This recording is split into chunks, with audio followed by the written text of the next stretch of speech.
네. 오늘 읽은 룻기서의 말씀은 흔히 사사기와 사무엘서를 이어주는 또는 이스라엘의 사사시대와 왕정시대를 이어주는 징검다리와 같은 말씀이라 알려져 있습니다. 무슨 말이냐? 왕정시대를 대표하는 인물이 다윗이라 할 수 있는데요. 이 다윗의 증조 할아버지 할머니가 누구냐? 바로 룻기서의 주인공 룻과 보아스입니다. 즉, 이 룻과 보아스를 통해서 다윗이라고 하는 왕정 시대의 대표적인 하나님이 세우신 왕이 등장하게 되는데, 그래서 어떻게 사사 시대로부터 왕정 시대로, 사사기로부터 사무엘서로 흘러 들어가게 되는가, 그 과정을 보여주는 것이 바로 룻기서이다, 그렇게 알려지고 있습니다. 그런데요, 오늘 어떤 본문의 말씀을 통해서 우리가 또 한 가지 룻기서가 가지고 있는 아주 중요한 영적 메시지를 함께 기억하였으면 좋겠습니다. 그것이 무엇이냐? 깨어지고 부서졌던 사사 시대에 룻과 보아스라고 하는 하나님의 희망과도 같은 자들이 살아남아 있었다. 사사 시대, 깨어지고 부서지고 망가져버린 영적 어둠과도 같은 그 시대에 여전히 하나님을 선택하고 하나님의 말씀을 쫓아 살아갔던 하나님의 희망과도 같은 자들이 남아 있었더라. 그것이 또한 룻기서가 주는 영적 메시지임을 기억했으면 좋겠다라는 겁니다. 어제 사사기 마지막 장 읽으면서 사실 개인적으로 마음이 참 좋지 않았던 것 같습니다. 아마 비슷한 생각했던 분들 있을 것 같은데요. 여러분, 사사 시대가 어떤 시대였다 우리 결론을 맺었습니까? 하나님을 떠났던 시대였다. 이스라엘의 왕이었던 하나님을 버리고 자신의 소견에 옳은 대로 행하며 살아갔더니 그들의 삶의 모습이 어떠했느냐? 죄로 죄를 덮던 사람들, 실수로 실수를 덮으려 했던 사람들, 자기가 했던 맹세를 지키기 위해서 하나님의 율법을 어기고 하나님의 뜻과 상관없이 끊임없는 후회와 슬픔, 절망과 혼란의 인생을 반복하며 살았던 것이 바로 사사시대요, 그 시대의 이스라엘 백성의 모습이었다, 함께 묵상하였습니다. 어떻게 이럴 수가 있었을까? 마음이 무거웠는데요. 그런데 하나님께서는 그 사사기 다음에 무엇을 보여주시느냐?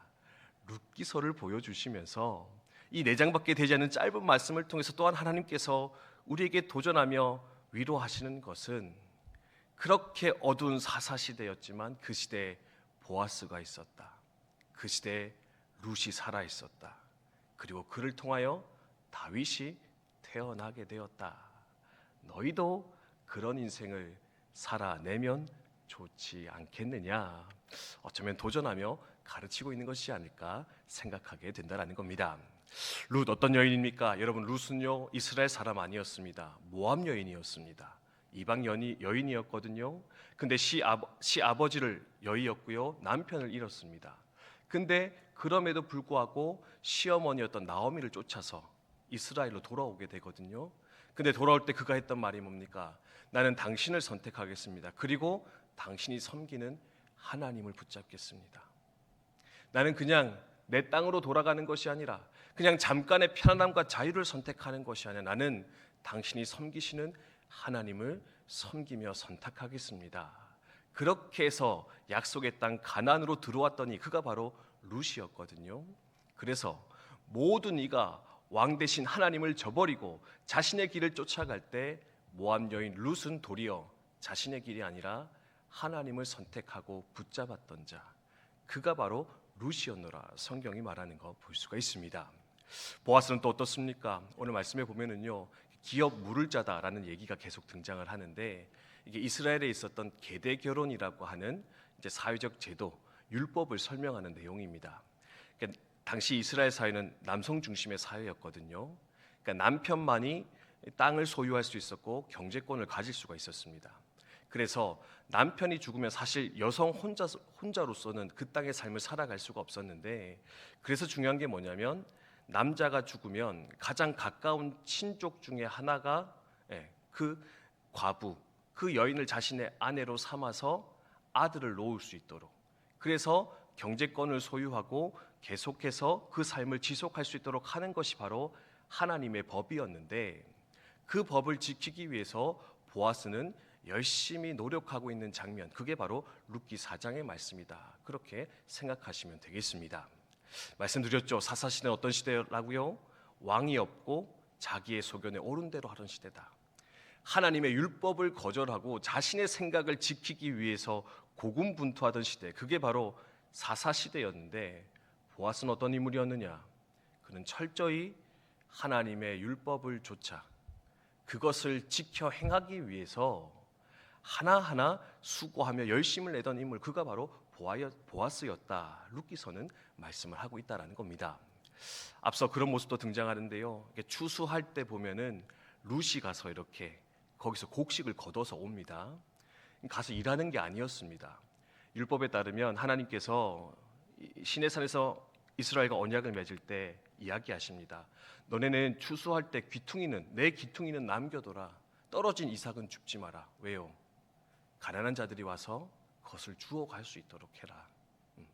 네가 다 가지지 말고 너희가 함께 거류하는 약한 자들이 와서 너희의 그 풍족한 것을 조금이라도 받아 돌아갈 수 있도록 너희는 그것을 거둬들이지 말고 그것을 뭐라 하지 말라 명령하셨는데요. 보아스는 어떻게 합니까? 그 율법의 말씀을 철저히 지켜 행함으로써 또한 룻과 같이 약한 자들, 가난한 자들이 와서 그의 밭에서 함께 먹을 수 있도록 기꺼이 내어주고 있는 그 모습이 또한 등장하는 것을 볼 수가 있습니다.